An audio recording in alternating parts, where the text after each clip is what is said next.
Hey guys, it's Licious Kid from ClimaxCombo, and we're back with another Leaks of the Week. This week is a very exciting week because this week we are finishing off Shining Resonance, but we're also starting Nisekoi Extra Booster and SAO 2 Extra Booster. I believe both the Extra Boosters come out on the 21st of August, if I recall correctly. And as you guys do know, Checkers has SAO and I have Nisekoi. So, we're both really excited for those.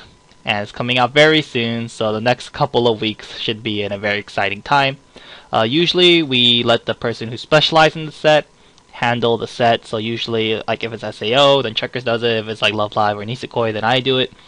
However, today, even though it has both Nisekoi and SAO, I will be doing this week because this week does have Shining Resonance, and the bulk of this week is Shining Resonance. Like this week is like mainly Shining Resonance and one Nisekoi or like one SAO card.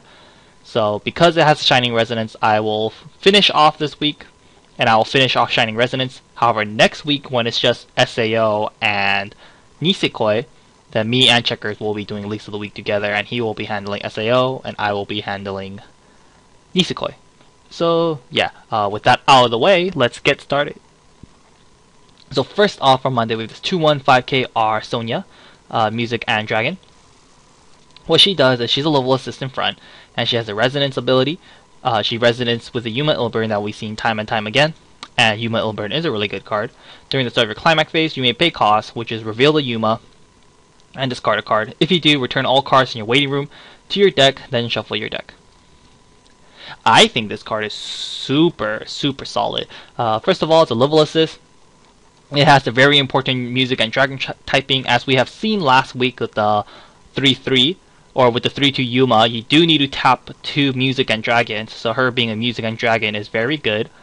So, she has an excellent typing, she's a level assist, and also her secondary effect is really clutch because, sometimes you just get a bad roll, sometimes you cancel too much, and then you're forced to brainstorm,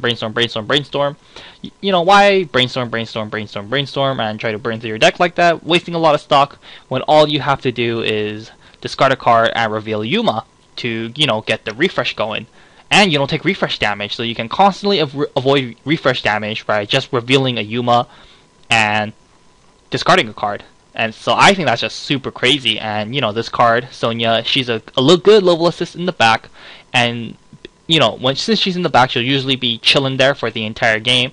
And anytime you have her in play, any point in the game after that, you can just be like, man, I want to refresh, or man, I don't want to take refresh damage. Just reveal Yuma, discard a card, and then at the start of your climax phase, you can do that, and then you can go from there. So overall, I think this Sonya is super good. Next up, we have Marion. Oh, okay. So last week we had a character who looked similar to this, and on the field he was considered Marion. So I guess this is the character. Anyway, 00500R, Music and Dragon. I don't think the name is important. It's a 500 in front assist, and has a very interesting second effect. When your other characters reverse their opponent in battle, you may mill 1 card. The 500 in front is nice. It has the good trait, but not too sure on the second effect. Yeah, the second effect can be really good because every time you mill, you can successfully, negate 1 damage. However, if you mill and you hit a climax, then that can screw you up. Especially late game. You can use this effect late game too. Late game, if you have a really strong wall that your opponent can't get past, they just crash into it. And then you can be like, oh wait, you ran into one of my characters. You have to think if you want to mill or not, because if you mill and you hit a climax, then that really sucks at level 3. But if you mill and you hit a character at level 3, that's super good. So this Marion is super interesting. I think it's pretty good. I don't know, it's really based on your intuition and of course on luck. So I think it's an interesting card. I think it's an interesting tech card. Maybe you can run 1. And if you feel in yourself, you can try to cancel like crazy. But of course, it can always bite you in the ass. So definitely, I think it's a good card. But I could be wrong, and I don't. This is a very interesting card and probably player's preference. So I don't think it's mandatory, and I don't think you have to run it. But I do think it's interesting. and I think it can be really good. Just like if this, like imagine every time you kill one of your opponent's character and you mill, and you always mill like a character or a non-climax. That's just insane. So you know, I don't know. You could try one and tell me how it goes, but definitely not a staple card, but definitely a very solid and interesting tech you can run. Anyways, let's go on. Nisekoi, very excited. However, it's Haru, and I do think Haru is really cute, but she's not key trait, so I don't know how this is gonna go. But anyways, 1045 are sweets. For every other sweet character you control, this card gains plus 500 power. So if you have full field of sweets, then she will be a 1065. If you guys don't know, the sweet characters are Onodera and Haru. Let me think. Yes, those are the only two sweet trait characters in all of Nisekoi. So, of course, Haru, Haru doesn't have the key trait, and because of that, she can't really synergize with the rest of the set. So I'm assuming what they're going to do is they're going to make her synergize with Onodera, because, Onodera is her sister, if you guys read or the manga or watch the anime. So pretty much if you have 500 for every other Onodera or Haru. I mean, it's good. We've seen cards like this time and time again, but if you guys aren't familiar with Nisekoi, already has a really good 1-0, and it's Onodera. They have a 1-0 Onodera that is that gains 500 per key character on the field, and has Clock Encore. Actually, never mind. I just realized it's for key characters, so never mind. This Haru would probably be a better alternative. I guess this card is definitely reserved for your Haru / Onodera deck. And if you're running the Haru / Onodera deck, then I guess this is definitely the 1-0 of choice you should be running. So overall, good for the Haru / Onodera deck. But if you're not running the Haru / Onodera deck, then definitely a pretty worthless card. And Attack on Titan. Oh, I forgot. Japan is starting Attack on Titan leaks too, but we've seen all of these now, so I'm not going to go over them. Next up, Tuesday, more Shining Resonance, 002KR. Mayfield, Music and Dragon. When this is played from hand to stage, you may mill 3, and as another effect when this card declares an attack, if you are at level 0, you may return your entire hand to your deck, then shuffle your deck. If you do, draw the same amount of cards as your previous hand. This is interesting. Her first effect is pretty good. The on-play mill 3 is pretty relevant throughout the entire game. If you can mill 3 characters, that's super good. However, if you mill 1 or 2 climaxes, that's really bad. So, definitely just based on intuition / luck. So definitely Mayfield. I think her first effect is really good. However, her second effect is like not so good, because in Weiss Schwarz you draw 5, and if you're running 13 to 16, or I should say 13 to 18 level 0s, then you should be okay on level 0 cards. However, and you have the mulligan on top of that, so it's pretty, and you have clock on top of that, so it's pretty easy to get, a lot of level 0s in your hand, or just, it's not too hard to set up your level 0 / level 1 game, especially because this set has Yuma as well, so you can even search out your ideal level 1 lineup with the Yuma, the 0-0 Yuma we saw in the first week of leaks. So, is this second effect really necessary? Discard your entire, or put your entire hand back to your deck and then shuffle, drawing the same amount. You can't guarantee that those cards are going to be better than what you have right now. Your hand has to be utterly crappy if you really want to use that secondary effect, which does happen every now and then, despite the fact you have draw 5, mulligan, and clocking. It does happen, yes. However, it doesn't happen enough for you to use that effect, and it's only relevant at level 0. If you could use it anytime during the game, late game, oh crap, I have too many climaxes in my hand, let's put them all back in my deck with Mayfield. No, you can't do that because it's only at level 0. And it's the one on attack, which is kind of stupid too. So overall, I guess this Mayfield is a tech card. If you're going to run Mayfield, just run 1. And if you're running the 1, it's probably just for the mill 3, to be completely honest.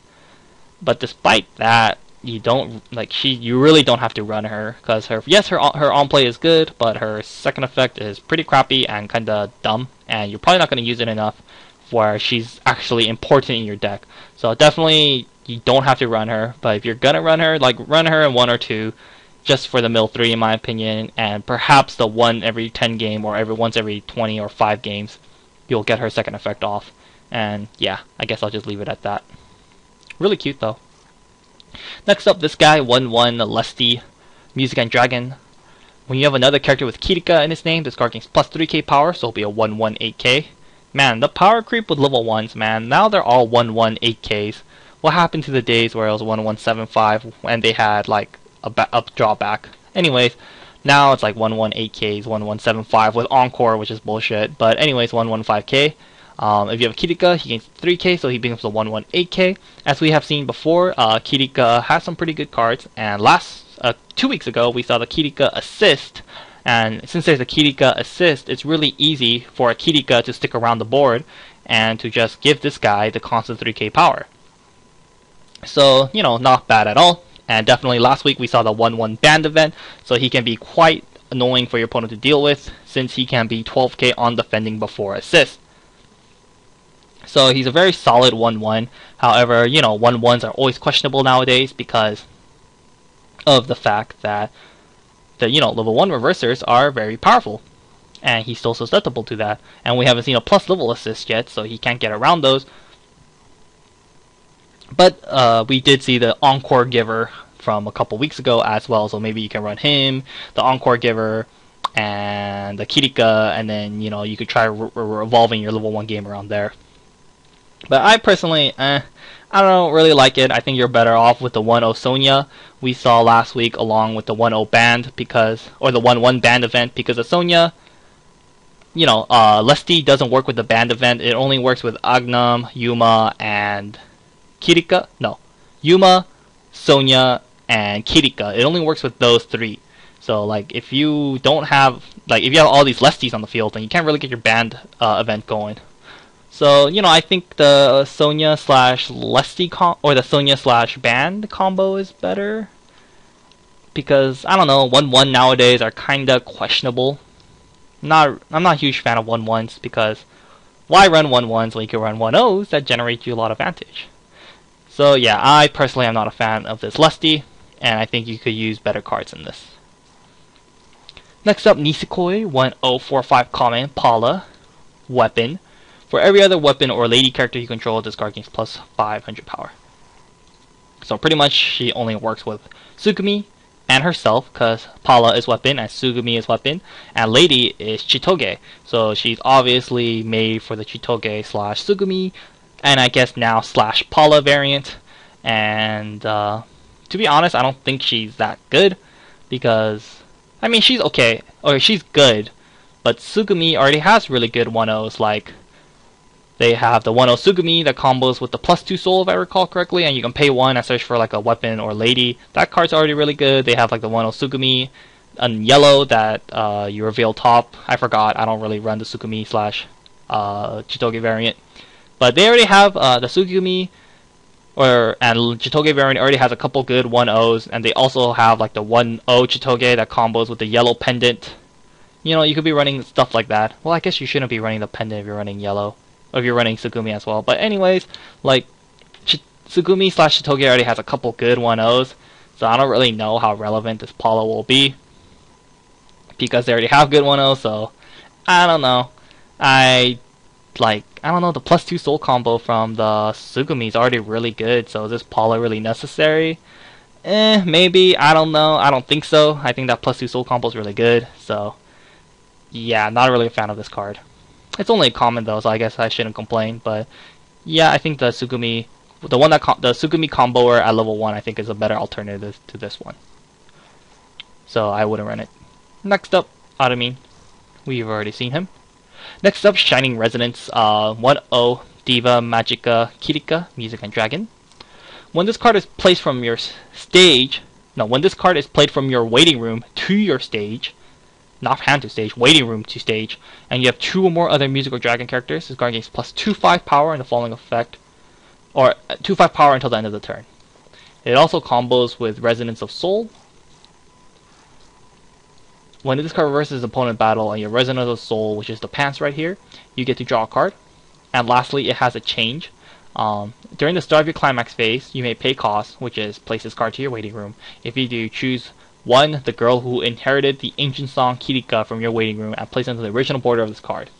If this card is not on your stage at the beginning of your climax phase, you can activate this card. Yep. And of course, if you can imagine, the girl who inherited the ancient song Kirika is this 1-0 right here who looks exactly the same. But she has a different dress. Or a different color dress, I should say. So I guess that's the only difference. However, this one, it looks exactly the same. And its effect is exactly the same. So when it's played from your stage to waiting room, or waiting room to your stage, she gets +2/5, combos with the, oh, never mind, it's different. When this card declares an attack with the book, or with the pants, it gains +1500 power, and the following ability until the end of the turn. When this card reverses opponent in battle, you may place that character to the bottom of its owner's deck. And it also has a change. At the beginning of your climax phase, you may choose one Diva Magica Kirika from your waiting room and place it to where she was. So both of these change into each other constantly during the beginning of your climax phase. And when they do, they get +2/5 power, so they're 6/5. And also, they both combo with the pants. This Diva Magica draws you a card, while the girl who inherited the ancient song gets more power and places that characters to the bottom deck. And, you know, as you can see during the beginning of your climax phase, you can loop the two. You can keep switching the two off. So that way they can get a lot of power and be 6/5. You know, I don't think I really have to explain this, but I think it's pretty crappy. Like, it's so much work for not that much benefit. Like, you switch, like, okay, you play her, you switch into the ancient song one. She's only 6/5. Like, who really cares, to be honest? And then she combos with the pants. Like, yeah, that's cool. She'll be 7/5, 8, and then she'll be 9k on offense before assist. And when you kill something, you put it to the bottom deck. That's cool. Next turn, she's only 4k, and then she's gonna die. And then next turn, you're gonna have to replace her with either Kirika or with Ancient Song or Diva, and then you get to do it again. But once again, you get like a pretty low. Like, you have to run a bunch of these girls. Like, you have to run a bunch of Diva Magica, and you have to run a bunch of Ancient Song to keep this little combo consistent. And is it really worth clogging up your deck with like Diva Magica and Ancient Song? I honestly don't think so. It's not worth clogging all this deck space up for this little mediocre combo. I think you're better off just running those 1-0 Sonias who are only 6/5. And, you know, like, yeah, sure, she doesn't combo with the pants, but, you know, she's not taking up 8 of your deck slots, and you don't have to run the pants with them to, like, and if you don't pants with these two, then they really suck. They're only 6/5 for the turn. Like, how, that's really awful, you know? So you're better off with the consistency of the Sonya, in my opinion, that we saw last week. So overall, this is just too much work for too little, and it just takes up way too much deck spot. Yeah, so don't run it, in my opinion. Next up, the first SAO2 leak, and it's Absolute Sword. So Absolute Sword, she's avatar weapon. She combos with the gold bar here. So what this card does is when this card is played from her hand to stage, this card gains power plus X, where X is the number of avatar or net characters you control by 500, and she combos with the gold bar. When this card declares an attack with Mother's Rosaria, you may pay the cost, which is pay 1, discard a card. If you do, search your deck for up to 2 avatar or net characters, show it to your opponent, add it to your hand, then shuffle your deck. And this card gains +1 level until the end of your opponent's next turn. Once again, Mother Rosaria is a climax common. Okay, that's cool. Is it just me, or is the resolution on these cards kinda low? Kinda fuzzy. Whatever. Anyways, this combo is like okay. It's not really necessary though. SAO has a lot of searching, and especially at level 1, they already have the Invitation to Party Asuna, which is a really good searcher. So I don't really know why they printed one for green. I mean, it's a little different, but whatever. Anyways, Absolute Sword, she's a 1-0 4K. She's an R. She's avatar and weapon, so she, of course, hits the normal traits. When she's played from hand to stage, she gets 500 for every other magic or net avatar or net character. So she does include herself. So on play, she can be a 6/5. And her climax combo is okay. You pay 1, you discard a card. But if you do, you get to search your deck for 2 avatar or net characters, and then you add it to your hand. So you break even, and she gains +1 level until the end of your opponent's next turn, which I think is really irrelevant because she only gains the power on play.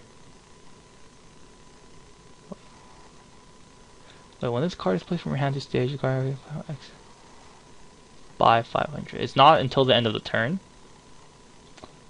1 second. Oops. Spoilers.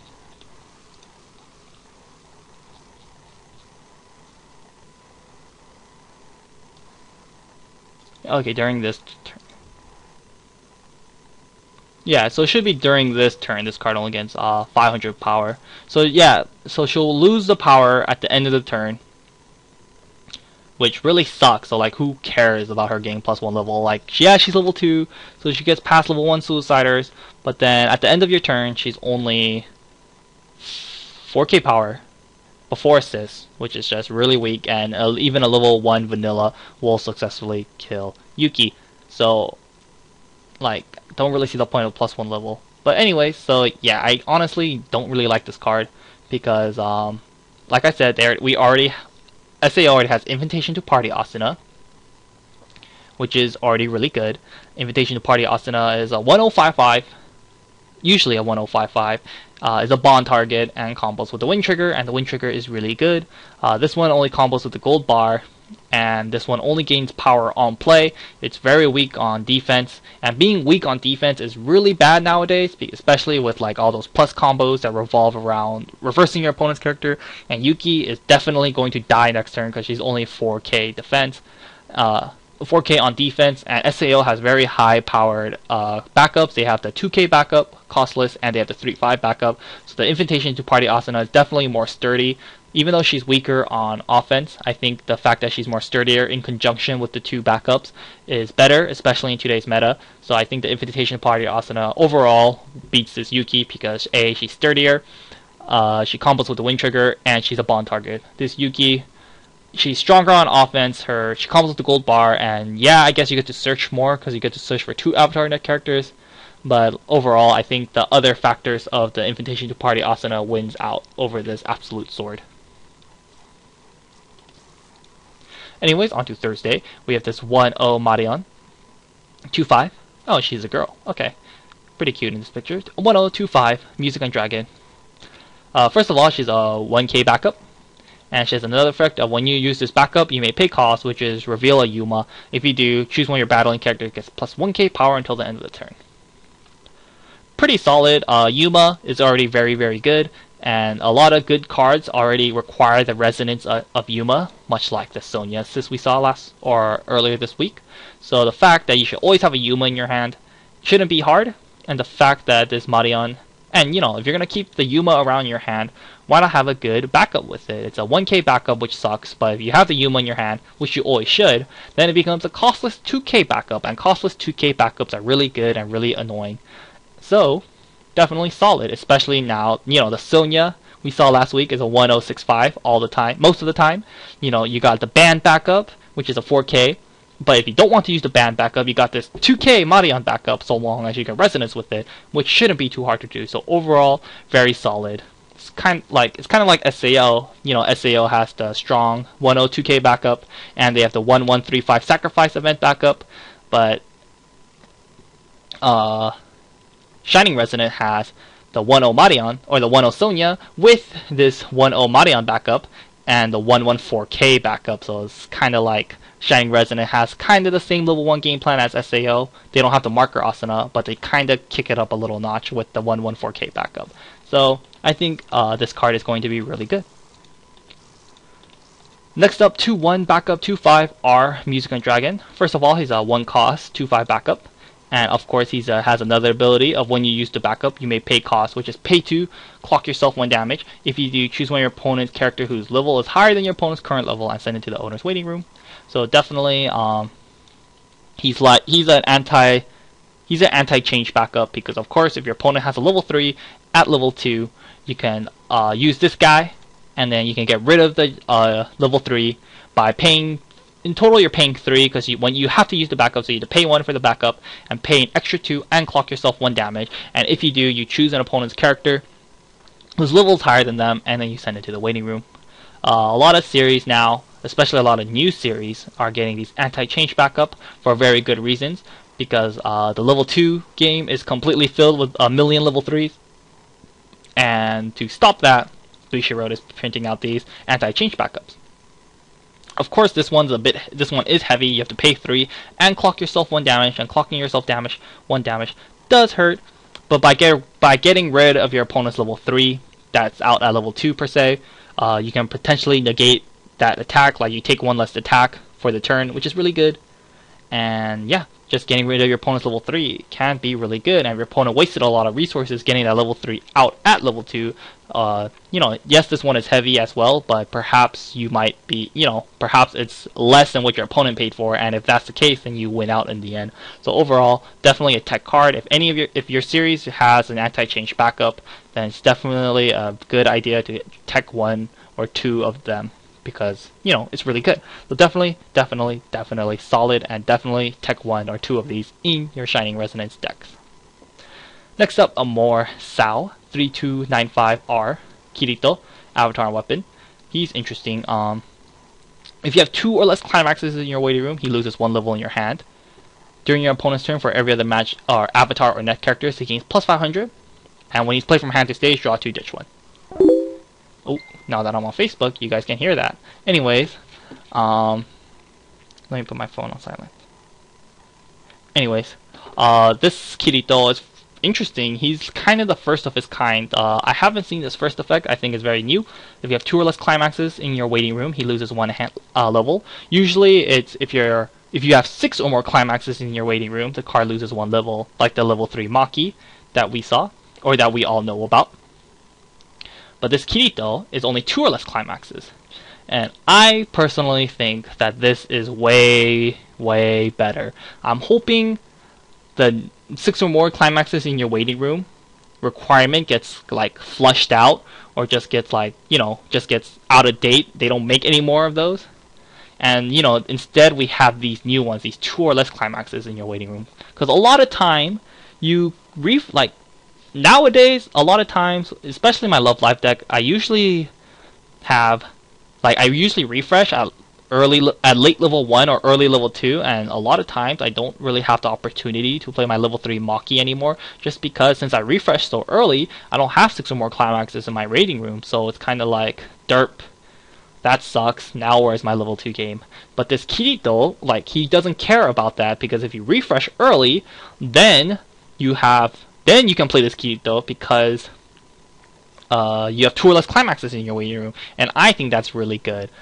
So overall, I think his first requirement, I think is a lot better than the other one where you need to have 6 or more climaxes in your waiting room, because nowadays I think this one is definitely more plausible, and definitely not as, it's almost like not even a requirement at some points. So I think his condition to come out at level 2 is really, really, really easy to fulfill. Like, all you have to do is just brainstorm a couple times, and you got it. And you should be brainstorming a couple times. And SAO has they brainstorm, and they have the 1-0 Asuna that searches cards from your deck. So it helps. It's easier to refresh with them.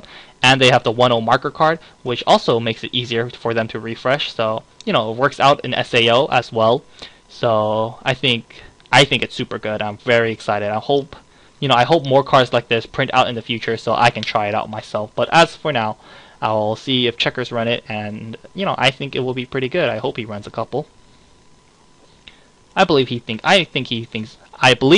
Checkers thinks this card is good as well. But anyways, he has another effect of, his second effect kind of sucks, because during your opponent's turn, he gets 500 per. So on offense, he's only 3-2-9-5, which is pretty weak for level 3. Like, if your opponent is playing level 3s as well at level 2, which is very likely going to happen. Like, if they have a 3-2 Onodeta, then Kirito's not really going to be able to kill that. So, kind of sucks, but whatever, you have a level 3 at level 2, which is really good. And SAO's level 2 game is pretty much non-existent, so this Kirito should be able to help that out. And on defense, he's really strong, and of course SAO, like I just mentioned, has really strong backups, so getting rid of Kirito may be really hard for some sets to do, if not impossible. They might just have to rely on an anti-change backup. And of course, lastly, he draws 2, ditch 1, which isn't bad at all, so he gets to he pluses you on play. So overall, this Kirito is just super solid in my opinion. And yeah, I really do like his first effect, like I said 100 times by now, but I can't get over it. So definitely, I like this card a lot. But you know, who knows? Maybe in practicality, or maybe in playtesting, or maybe in tournament, maybe his first effect isn't gonna be as good, and I'm just talking out of my ass. But I personally think it will be good. But we'll just have to see. Next up, 102K best girl, Lady Anki. So what she does is, when she's played from hand to stage, look at up to 2 cards from the top of your deck, add 1 to your hand, and discard any remaining cards to your waiting room. Then discard 1 card from your hand to the waiting room. And it has another effect of when this card declares an attack, choose a level 2 or greater character, gets plus 1k until the end of the turn. I think this Chitoge is really good. She's super weak. She's only 102k. Like, damn, I haven't seen a weaker level 2 I haven't seen a weaker level 1 than that in ever. I think this is the weakest level 1 I've ever seen. Maybe? No, there's 101, there's 1015s that we've seen, but those are assists, so that doesn't count. But this is definitely one of the weakest level 1s I've seen. Actually, no, there's weaker level 1s. Never mind, I'm stupid. Anyways, this is a really weak level 1. It's a 102k, but she has a her first effect is super good, because when you play her, look at top 2, add 1 to your hand, discard the other one, and then you have to discard a card on top of that. So you don't plus, because you do have to discard a card in the end. However, being able to look at the top 2 cards and then adding one of those to your hand, I think is super good, especially because it's Nisekoi. Because level 1 Nisekoi is dependent on pendant events, and pendant event is always dependent, but definitely at level 1 they're super dependent on the pendant event, and they're super dependent on the gate combo with the 1-0 Tachibana. So the fact that this Chitoge can get any card, it can be event, climax, character, anything in the game, I think is super good. So you can get your important level 1 cards out ASAP. And I think for that very reason, this Chitoge is baller and it's super good. And I'm definitely going to run 1 or 2 of these when Nisekoi Extra Booster comes out. Her second effect is okay. Like, that's just kind of like the icing on the cake. Not really relevant at level 1. And like Nisekoi doesn't run any plus level assist. So it's not like you're going to have level 1s out at, it's not like you're going to have level 2s out at level 1. So I guess her second effect is only really relevant mid to late game. But like, her first effect alone is super good, and I'm really happy about it. So yeah, definitely just for her first effect, I think she's super playable. 1 second.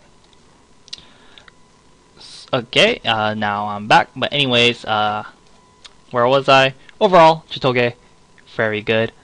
And yeah, anyways, on to Friday. Some cool stuff for SAO. I have no clue why SAO leaks are such low resolution, so bear with them for now. Yeah, for reals, what up with that? Anyways, 3210k are avatar and weapon. When this card is played from hand to stage, you heal, and has a recollection. This ability, or you can only activate this if you have the recollection.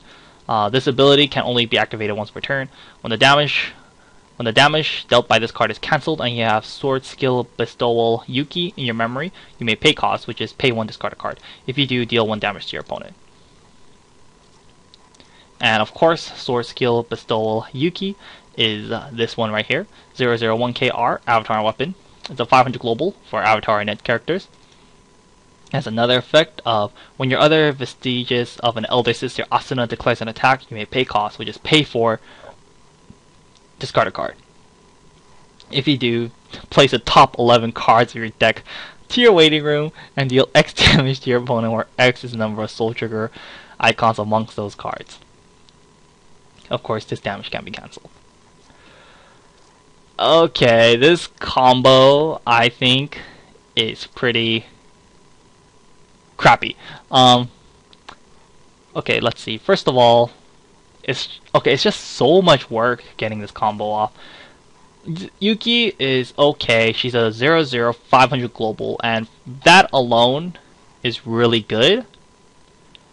But like, you could play Yuki by herself, and I think you would be okay. But to get her little wombo combo off, I think it's kind of stupid. Like, look how heavy this is. You have to pay 4, and you have to discard a card. and you need to have an Asuna declaring an attack. So you kind of need like 6 stock because you got to pay 2 for Asuna and you got to pay 4 for her. It's like, yes, that's not too bad because Asuna heals on play and this Yuki is here since turn 1, which is cool, but still, it's like you have to pay 4 and you have to discard a card. And you have to do it when your Asuna declares an attack. So you're not gonna, you have to be doing this at level 3 because as you can see here, this Asuna, you can't really even change to it. So you have to do it at level 3. And when you do, you place 11 cards on your deck to your waiting room, and you deal X where X is number of soul triggers amongst those cards. To be honest, SAO doesn't really run a lot of soul triggers. A lot of the deck is just mainly like level 1s, level 0s. They don't have much of a level 2 game, and they run level 3s. At level 3, most of your level 3s should be in your hand. And like I said, they don't run a lot of level 2s. And because most of your level 3s should be in your hand at level 3, and they don't run a lot of level 2s, they don't run a lot of soul triggers. And because of that, you're probably not going to be even like hitting them for a lot of damage. Like let's say you mill 11 and you deal 1 to them. Like how crappy is that? Holy crap, like you know what I mean? Like you could potentially do like no damage. Like if you mill and you hit 3, that's not bad cuz you don't want to do too much. Like if you mill 11, like after milling 11, I'd rather only deal 3 damage over like let's say 8 damage because 8 damage your opponent's going to cancel. If they don't, that's just hilarious. But they're probably going to cancel like 8 damage. So it's probably better that you're poking them for a little damage with this. Like let's say you pay 4, discard a card when Asuna attacks, and you deal like 2 damage. That's that's okay, I guess. But you're paying a lot of stock for that. And honestly, it's like who cares? And since you're milling 11 and you're doing it at level 3, you're pushing yourself to refresh, and that sucks because you don't want to be refreshing too much at level 3 because you're gonna be taking that sweet uncancelable damage that no one likes to take at level 3.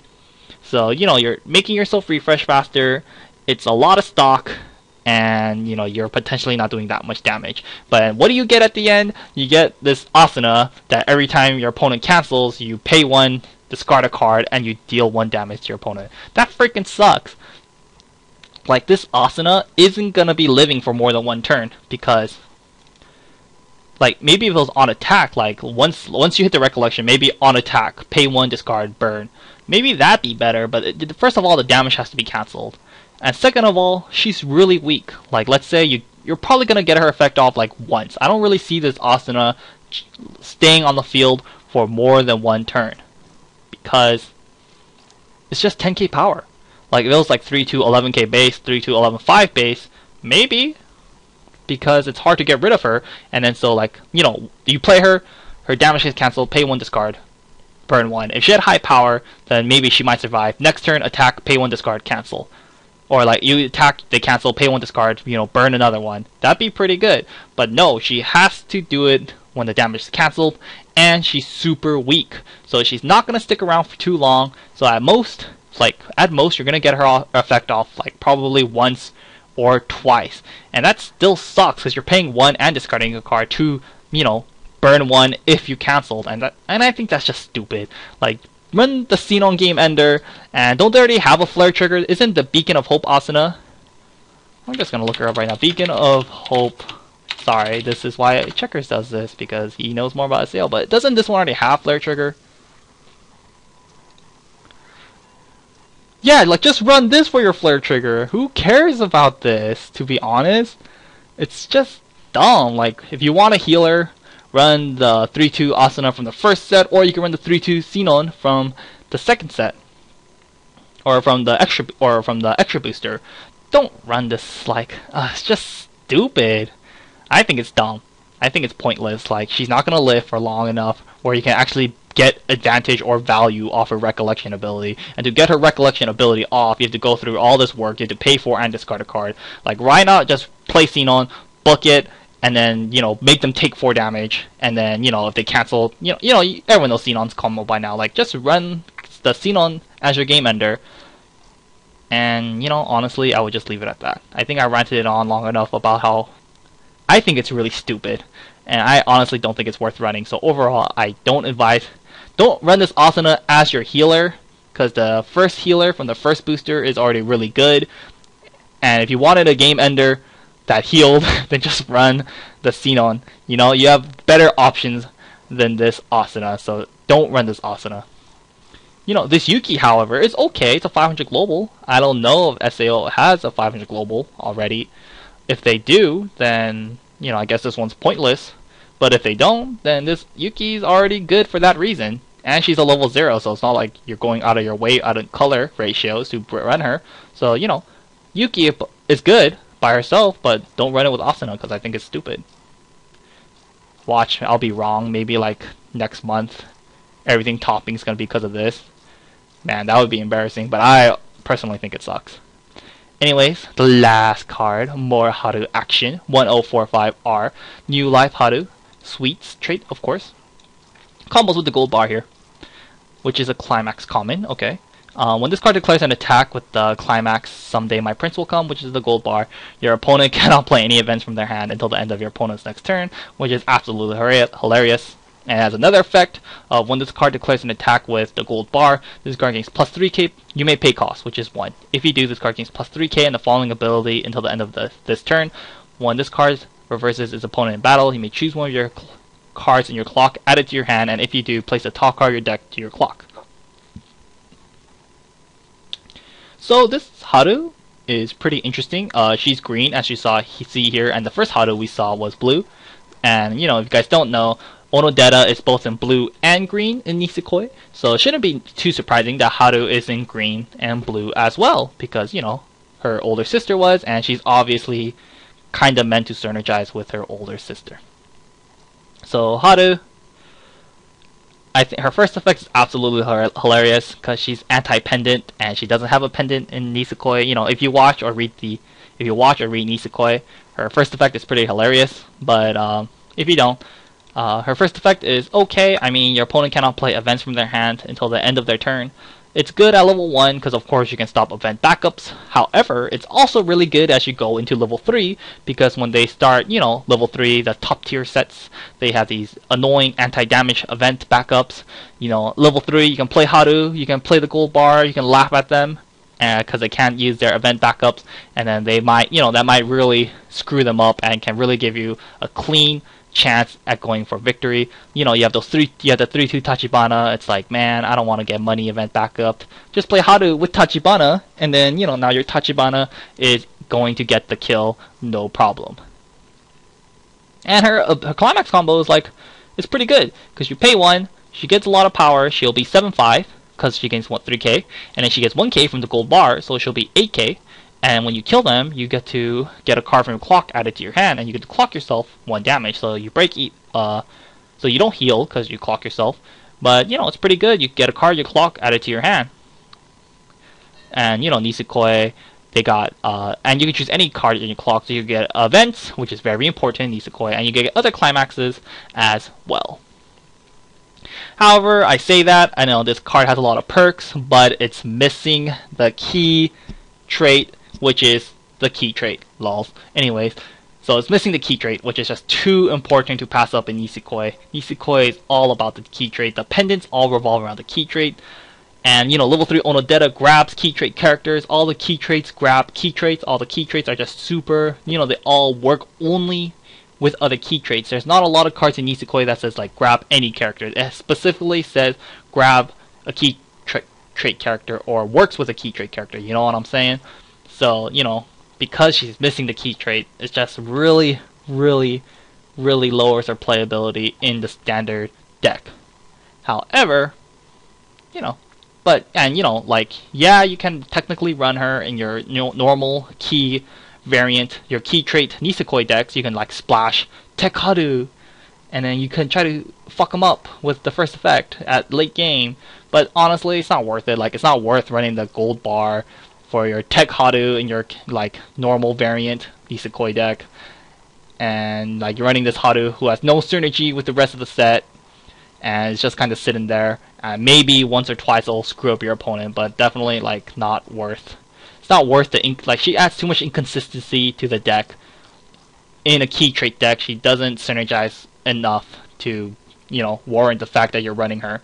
So yeah, in a normal variant, in a normal deck, I would say don't run her because she's not key trait. Man, if only Haru was a key character. Why couldn't in the anime they should have just not followed the manga and they should have just gave Haru a key. Just replace Onodera. Get Onodera's key and give it to Haru. You know, no one likes Onodera. But alas, what can we do? But, you know, so of course I would say reserve her for your sweet decks, so pretty much reserve her for your Onodera Haru deck, and she's not bad. You know, she has a solid gold bar climax combo, and you know she can screw up your opponents when they can't play events, and she gains a lot of power, and she can she breaks even and or generates you advantage. So overall, solid for the very good for the sweet build, but for the non-sweet builds, don't run it. And we already have a really good 1-0 costless climax combo in the 1-0 Tachibana for the key trait build. So, not like we're missing out on too much. But yeah, that's it. Haru's really cute. But anyways, that is all for this week. So this is the final week for Shining Resonance, and man, Shining Resonance, I think it's really cool. They have the really cool little Yuma Dragon Wombo combo. They got this cool Sonya. They got the band event. They got this good 1-0 Marion backup. They got the Sonya, which is a good 1065. What else did they get? They got the Yuma, which is really good. Which is like Ricky. Man, I think Shining Resonance is really good. For an extra booster, Shining Resonance is quite something in my opinion. So, you could totally like buy Shining Resonance and not buy the previous booster. Maybe, because a lot of the new boosters are just revolving on this Music and Dragon trait. So, maybe the new Shining Resonance card decks will not even need the Shining Force cards. Maybe they'll just get the runner from the previous set and call it a day. I don't know, who knows. I'm not a Shining Resonance player. However, I do think the Shining Force, I think the Shining Resonance extra booster was definitely a good thing for them, and I think it will add a lot to them. Will it be top tier or like high tier? I don't think so. I could be wrong, but I don't think they're up to par with like a super top tier deck. But, it definitely gives them a fighting chance, and maybe I could be wrong. Maybe there's some old cards that synergize with these new cards that can make them a top tier set. But from what I've seen, I don't think it's going to be like a god tier set.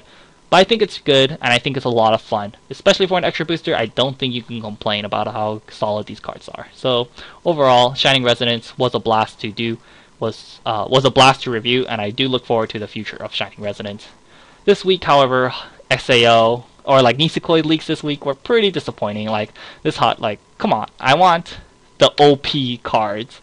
I bought Nisekoi, knowing it's going to be OP, and Nisekoi is OP, but it got nerfed, but it's still OP.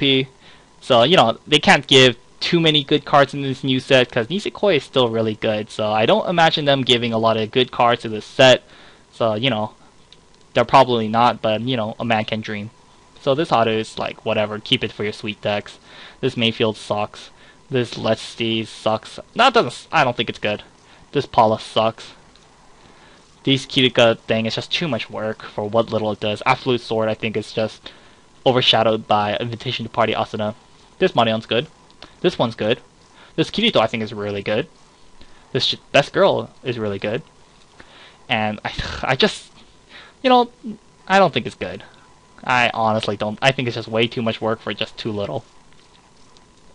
This Haru, good for sweets. For the normal build, definitely not good. And that is all for this week, guys. I hope you guys enjoyed it. Of course, like always, do let us know what you guys think below. And next week should only feature Nisekoi and Sword Art Online. So, I'll have Checkers here with me, and he will go over SAO, and he'll go over, and I'll go over Nisekoi. And it should be interesting since it'll be the first time we do a Leaks of the Week together. So, I guess that's all for this video, and until next time, guys.